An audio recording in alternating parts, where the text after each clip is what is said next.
And good morning, everyone. Welcome to Sports Shorts Daily with Ronnie Rance. He's Tommy Krysan. I'm Ronnie Rance. TK coming to us from Court Street Cafe in downtown Port Allen.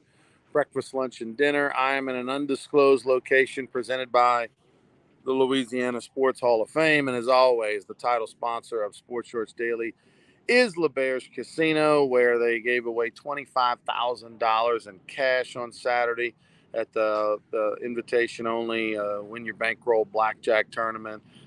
We were, of course, there. The sports book was buzzing as folks were getting in their futures bets and everything like that. So TK, today on Sports Shorts, we'll talk some football as it is opening week. Next week, probably over a little over a week and a half from now, will be, of course, NFL opening day for the Saints on the 10th at home against the Titans. Football will start next Thursday in the NFL. College football is underway. We'll talk about some of the big games that happened this past weekend and your Tommy's takeaways. But, of course, LSU. Everybody wanting to talk the Tigers this Sunday over in Orlando. Arguably the biggest non-conference football game of the year. At least right now, that's how it looks. Two top 10 teams in all the polls, and the winner is going to have the talk of the town. Everybody's going to be talking about that team, as a playoff contender and everything like that. If you get that week one victory, Tommy, I want to start in golf though. Victor Hovland from Oslo, Norway, who played college golf at Oklahoma State. And it's not a surprise. He's a nobody. I mean, he's not a nobody. He's been a very good golfer the last couple years. This past 6 months, he's been unbelievable this year. And these last 2 weeks, not only has he been unbelievable, his bank accounts went from a guy who might have been eating Spam 4 years ago to now he's eating, A5 Wagyu, flown in on a private jet, kind of rich. 21 point something million over the last 2 weeks. Yeah, it's unbelievable, guys. He's in the zone. He's on fire. Whatever you want to say. I mean, I watched a little bit of that golf, and he's just hitting every shot where he wants to. He's making putts. He did not have a 5 on his scorecard yesterday, Ronnie. Nothing but 3s and 4s. Now, there's been days when I didn't have a 5, but I had 6s and 7s, okay? But, he's the best golfer in the world today. And, all due respect to Scheffler and some of the other guys that have played really well down the stretch of the PGA Tour season. He's the FedEx Cup champ. $18 million and free FedEx service the rest of your life. How about that, huh? Really? I didn't realize that was a piece of it. Shipping, whatever you got to do, it's free the rest of his life. Hey, look, that's no joke, especially that could be another couple million. Especially for somebody like of his stature that I'm sure is shipping lots of things. If I was Victor Hovland's friend, I'd be like, "Hey, buddy, what's going on? Hey, what's that code? What's that code they gave you? That number? We get that? I'd be making FedEx call him and say, hey, you had a pickup in Des Moines, Iowa. Is that you? Oh yeah, that's me. Yeah, he's playing amazing golf. It's unbelievable. Now the tour season's over now. They got some, celebrity events and charity events coming up. But yeah, he put the stamp on it. He's going to be the player of the year, no doubt. In my mind, Scheffler will be a close second. But the dude's, as they say, he's in the zone. I mean, he's got more than lightning in the bottle. He's got a lightning storm in the bottle. This is the level of golf that he has played at the last 2-3 weeks has been Tiger Woods-esque, from back in the day. I mean, he's course record last week to win the tournament on the final day. He shoots 7 under in the final round on Sunday to just run away from the field and take home the money to win the FedEx Cup. I mean, the guy, and what did you say, like 14 rounds or so in the 60s in a row, something like that? I mean, that's he hadn't shot a 70. Wow. And we're not talking about. We're talking about some really difficult golf courses. Now, he won by 5 shots. And Xander Schauffele came in second, 5 shots back. And he was 5 shots ahead of the third place guy. So if you're Schauffele, you're like, I played as good as anybody in the tournament except Hovland, and Hovland beat him by 5 shots. So, by the way, shout out to Sam Burns. Sam Burns finished he picked up $1.25 million. How about that? How about finishing ninth and getting $1 million? Not bad. Not bad. No, we got to do that out of Greystone. I want to finish ninth and get $100. How about that? I mean, Sam Burns started off the season really hot, finished the season the last 2 weeks playing well. In the middle, had some ups and downs. A couple weeks where he didn't make the cut, finished in the money, but not real high. But overall, and look, everybody Sam Burns, a borderline Ryder Cup choice. We'll have to see what happens if he is a captain's pick or not. But he's in that conversation. So, and he's still a super young guy. He is arguably, you got Hal Sutton and David Toms. Those are the two best golfers to come out of Louisiana, both in the Louisiana Sports Hall of Fame. I would argue that probably David Toms might have just a little bit of the better career than Hal Sutton overall from start to finish, but they're both right there. And by the way, both up in Shreveport, even though David Toms did live in Denham Springs for a while when he was a kid. But those are the two best. Sam Burns is a guy who might pass him if his career projects like it should. Right. Let me ask you this with the Hall of Fame in golf. Is that Hebert guy from Lafayette in the Hall of Fame? He played out of Oakbourne and he won a PGA and right. He back 50s. Back in the 50s. Yeah. By the way, there's a great display at Oakbourne Country Club. That's why I'm bringing it up. I've seen that. I don't think so, Tommy, but I need to look into that. And of course, that's in the 50s, and we're talking about Sutton, and was in the early 80s, late 70s, and so I'm not trying to slight him, and golf was a different time, wasn't on TV, all that good stuff, but I know that display at Oakbourne, Lafayette is phenomenal. Lionel Hebert, he was born in 1928, passed away at the age of 72 in 2000. He won the PGA Championship in 1960. 1960, he won the PGA Championship. By the way, David Toms won the PGA Championship, I believe, in 2001, I think it was. And at the time, had a record for the lowest major 4-round total ever, and that record stood for about 20 years. But anyway, the thing about Toms is he won double-digit times on the tour, which is pretty spectacular, and won a major on the Old Timers Tour. Champions Tour. He's won a couple of times. Yeah. All right, so Victor Hovland to the spoils go the champion. We'll find out here soon on the Ryder Cup if Sam Burns somehow kind of backdoors and gets in there. He's not expected to make the team, but you never know. It's captain's pick, and he's on some people's ballot, he's in. Let's talk college football for a minute. This past weekend, there were a few games. The two that we'll focus on, USC knocked off San Jose. They hung 100, and Vanderbilt survived a scrappy Hawaii team. Vandy was, I believe, a 17-point favorite, weren't they, Tommy? Correct. Yeah, and then Hawaii covered.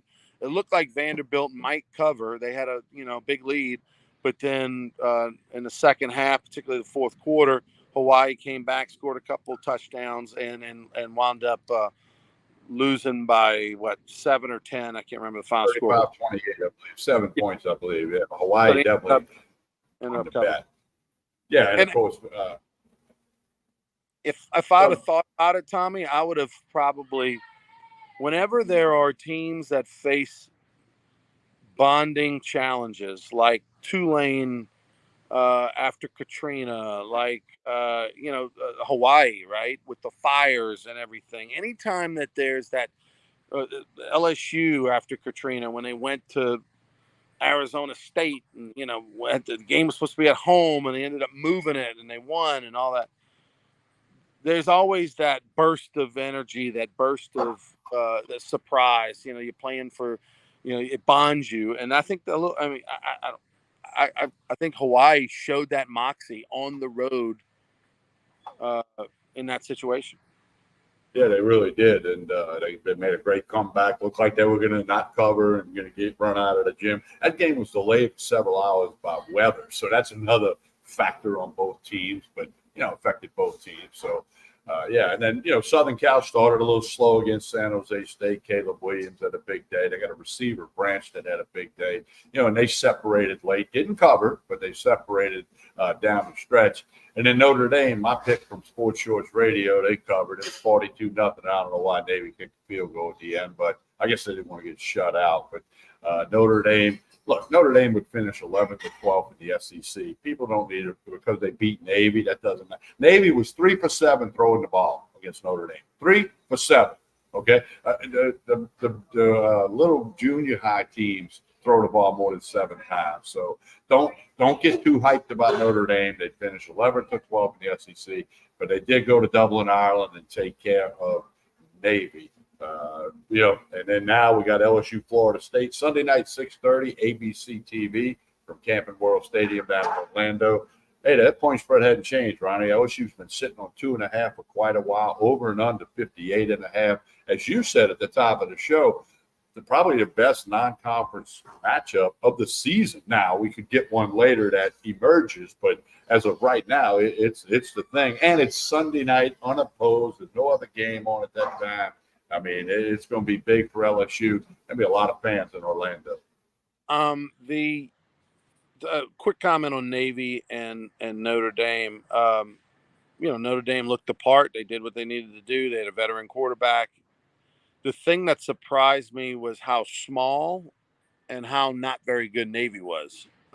Stephen Miller just made a comment. The defensive lineman from Navy looks like junior high kids trying to take on. They look like the kicker for the Saints that plays. It looks like he's 12 years old from Notre Dame. That's what the Navy people look like. I mean, it was pretty bad. I mean, Navy's never going to be giant guys. I mean, they're in the Navy, but they just, to me, look smaller and than normal. There was so much of a disparity between the two teams. It was like that. When I watched a little bit in the first half, where I was like, ooh, like this looks like a West Monroe, in the 5A playing the 2A level high school. And that's what happened. That's why you saw the score be what it is. So Navy, who had a very nice record as a double-digit dog, not so much on this one. And oh, by the way, Tommy, I did DK 1-0 on Sports Shorts Radio now. I bet it. I liked Navy, but I didn't bet it. I did bet Notre Dame, so I don't like Notre Dame, but I like when I can win money on. I was at the Barstool Sportsbook. I was right there by the window, but something was talking to me, and I went with my gut. So I'm glad I did. And it wasn't that I was hungry. I had just eaten. The other thing is Heisman Trophy winner.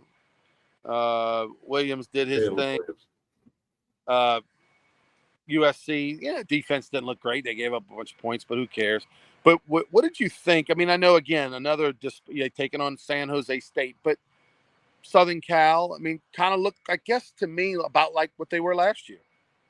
Yeah, they did. I mean, they got some talent. They got some skilled players on offense. Obviously, the reigning Heisman Trophy winner, that wide receiver Branch, had a big night and was expected to be, very, very good this year. And again, it's San Jose State. I mean, it's just like Notre Dame. That was Navy. I mean, don't get too high on Southern Cal and Notre Dame because they beat two teams that won't combine to win 6 games. Okay. So with all that being said, but Southern Cal is Southern Cal, and they do have, the Heisman Trophy winner. The later TV touchdown they gave up was brutal for the people laying the 30.5. Yeah, they had the game covered and then didn't cover it down the stretch. So that was that. But so San Jose State covered. So did Hawaii. But anyway, so we'll see what happens when that schedule changes for those teams going forward. A little news that we don't normally talk about is gymnastics. But I will mention this. Simone Biles, who is the greatest United States gymnast of all time, it's not even close. She won her 8th U.S. championship in the all-around in gymnastics. Remember, a couple years ago, she basically quit in the Olympics, citing mental health issues. And, That's a pretty big deal for someone who's been at the top of the mountain for so long. And we thought I thought that was it for her. We weren't going to see her anymore. How do you get over the fear of flying through the air and doing triple sow cows and all that stuff? And boom, a couple years later, she's back, shook off the demons, and she's back being the best gymnast in the United States of America. I just so happened to watch a documentary on Netflix that was about 3 years old. It came out in, I believe, 2020, and it was about the whole situation with Dr. Nasser and how he's in jail for the rest of his life, and how he sexually molested and assaulted women for decades under the umbrella of USA Gymnastics and Michigan State University Gymnastics. And so that was about 2 weeks ago. I watched that, Tommy. It's a really good documentary, and it was very educational because we know snippets of things. But they went into detail and explained, and you talked to the victims, and it was a documentary that followed the situation in real time. Very well done, and so I was fresh off the site, and she was one of 9 U.S. gym. And there were hundreds, but she's one of 9 U.S. Olympic gymnasts that came forward and was in the lawsuit and was sexually, molested and assaulted by Dr. Nasser. Now, there are many other gymnasts, and I actually have been told by a couple.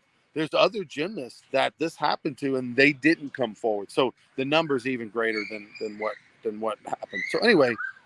That said, unbelievable story, Tommy, because I thought she was out and she was back. Yeah, what they call that, twisties. I learned that from Joel Davis when these gymnasts can't get, remember he had a daughter. Right. He had a daughter who was a high-level gymnast, yeah. When she, bailed on the Olympics, I remember him on Sports Shorts Radio talking about such a serious thing when that gymnast gets up in the air. I think it's called twisties, and you don't know if you're going to land or you're going to land properly, and it's extremely scary. Obviously she overcame that and what she has accomplished that no one else ever did. Anytime I don't care what sport it is, this is gymnastics. You do something that's never been done, and you got to give credit where credit's due. Yeah, and that's the point, right? Like, it doesn't matter if you understand the sport or not. If you are the greatest to do it, or you're the like in Louisiana, in my position as the CEO of the Louisiana Sports Hall of Fame Foundation, Tommy, I'm amazed all the time when I see the resumes of some of the coaches and athletes that we have here in this little small state. You got Ronnie Coleman, 8-time Mr. Olympian, right? I mean, the guy's the greatest bodybuilder of all time. You've got Danielle Scott from Baton Rouge, 5-time Olympian in indoor volleyball, and was voted 20 years ago one year the greatest indoor volleyball post player in the world. Okay. We have these tremendous, we got a coach that just retired, Wayne Strother. He was a coach in Class B high school, the second winningest girls basketball coach in America, right over at Episcopal High School, track coach, 6th in the country in state championships. Danny Broussard and Charles Smith, basketball coaches, one at Peabody, one at St. Thomas More, top 7 in America in wins in basketball. Like right here in a 4 million person state in Louisiana, has some of the greatest coaches and players in there, and that's just a few. I mean, we could go on. Well, but don't forget JT Curtis is about to become the all-time winningest high school football coach in the country. If he wins 7 games this year, which is probably very likely. So, but Ronnie, I've heard you say that many times over the years, because of your involvement with the Sports Hall of Fame, the number of incredible athletes in all sports, weightlifting, horse racing, when you go through them all, don't just do football, basketball, baseball. And there's certainly many, many greats in those 3 sports. But, Louisiana is just an unbelievable place for athletes, athletics, coaches, and contributors. There's so many great sports writers. There's so many, great SIDs. And I mean, it just doesn't stop. Louisiana is very, very rich in sports legacy and heritage. It's arguable that the Louisiana's greatest export is not oil and sugarcane; it's athletes and coaches. TK, tell us about Court Street Cafe before we get out of here. Yeah, but lunch specials, dinner specials, they got it all going on. Connect on Facebook and Instagram. They do a great job of posting it. 805 4th Street, just over the Mississippi River Bridge in Port Allen. It's easy to get to, plenty of parking. Now they got a little cool weather. Yeah, cool weather. They got a little patio out front, full service bar behind me. And Jason and the staff do a great job. If you haven't stopped at Court Street Cafe yet, breakfast, lunch, dinner, figure out a time to go ahead and get that done. You'll be glad you did. By the way, this Saturday at LeBear's Casino, it's a holiday weekend. It's Labor Day weekend. Dana Carvey in concert Saturday night. The comedian. If you're not at the Garth Brooks concert in New Orleans in the Superdome, you're not in Orlando the night before the LSU game, go online, Ticketmaster.com, stop by LeBear's, whatever. Get your tickets, download the LeBear's Baton Rouge app, down the Penn app, and get you some Dana Carvey tickets. Remember the church lady skit on Saturday Night Live and the movies from the 90s? Like, Dana Carvey is hilarious, and he's going to be on the stage here in Baton Rouge. I will be in Orlando, so I will not be able to be there. I wish I was, because I've seen him before do a stand-up special, and freaking great. Well worth the money. Go check out Dana Carvey at LeBear's this Saturday. Also, Tommy and I back. Coming up, Ronnie, real quick. Coming up in October, Clint Black will be at LeBear's. Oh, yeah. I saw him years ago at the Texas Club. Our good buddies Mike and Mark Rogers. I see Clint Black at the Texas Club. This might be 25 years ago. I don't even remember. And he's going to be at LeBear's on Friday night, October 13th. That's the night before the LSU Auburn game, so that might be interesting. All right, for Tommy Christan, I'm Ronnie Rance. We'll be back on Wednesday for more Sports Shorts Daily. Please like and share this video. We'll talk cuts. Where will Lutz be and Group B and that whole thing down in New Orleans, and we'll talk Saints, and we'll kind of know the rosters and whatnot on Wednesday. We'll see if we can't get Joel Davis down here. By the way, he said, just so you keeping tabs, he said on the radio, Will Lutz will be the kicker for the New Orleans Saints. He would choose Will Lutz no matter what. Let's see what happens. We'll be back on Wednesday for more Sports Shorts Daily. For Tommy, I'm Ronnie. Have a good one, everybody.